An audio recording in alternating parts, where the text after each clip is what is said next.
Hey YouTube, this is Southern Prepper 1.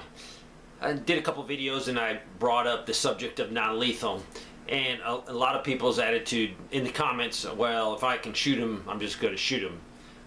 I'm not going to mess around with non-lethal. And I respect that.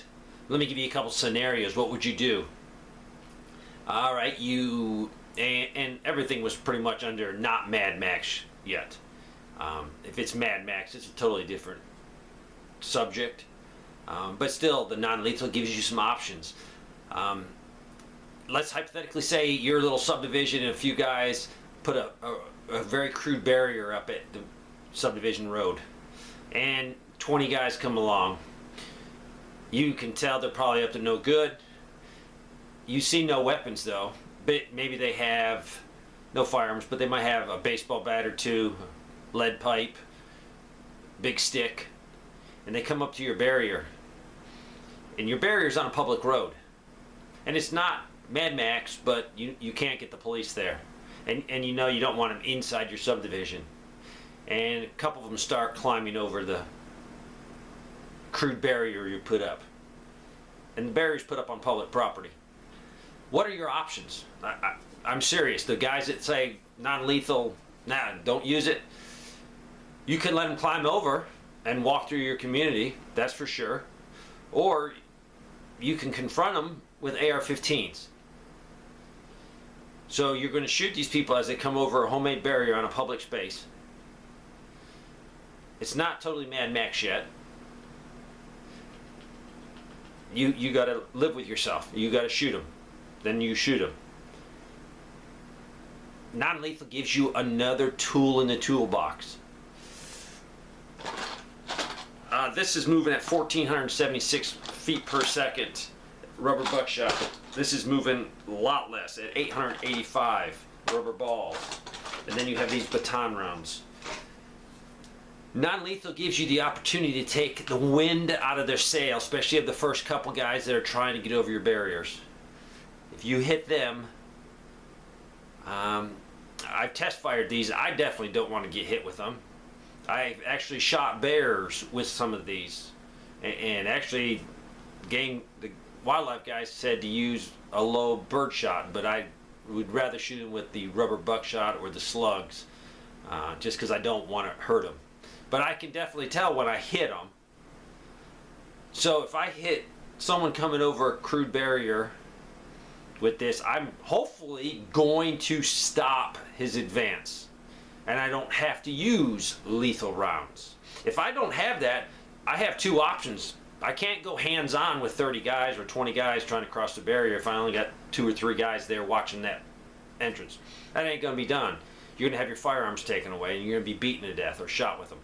So your only option is to shoot them if you don't want them in your community. Or the non-lethal. The non-lethal is an indicator of their persistence.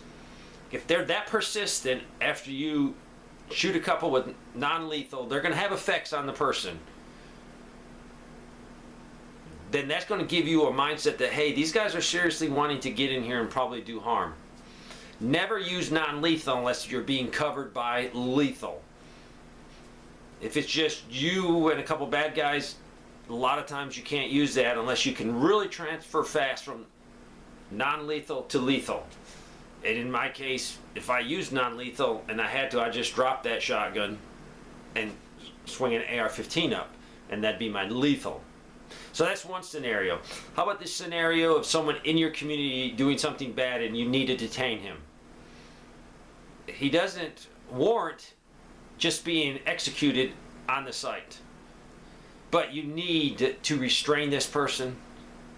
I guarantee you, using a taser would be nice, but I'm not going to get that close to a taser. I don't have a taser, and a taser's just a 1 shot or 2 shots to reload it. So a taser's out of the question. Rubberized buckshot, if I have to go hands-on, I don't want to go hands-on. Going hands-on with someone when you have an AR and a plate carrier on, it has somewhat of a disadvantage. Plus, I don't want him to get my weapon.